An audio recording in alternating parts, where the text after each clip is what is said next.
Ataque ácido, normal, na palatina dos dois incisivos.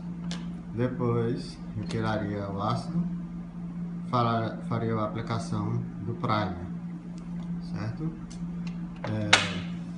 Depois aqui está o mini molde, esse é o mini molde, e vai inserir a resina no mini molde, assim.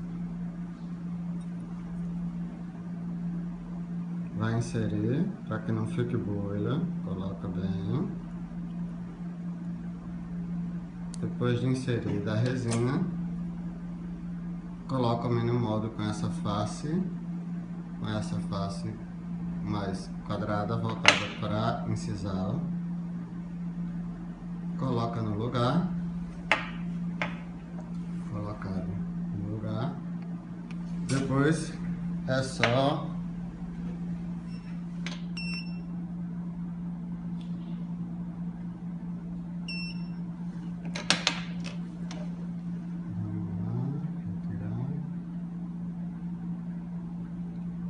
e aí ficou o mini molde colocado no lugar. Você, quando colocar nos dois incisivos, vai passar o carbono até que fique tocando os dois iguaizinhos, sem interferência.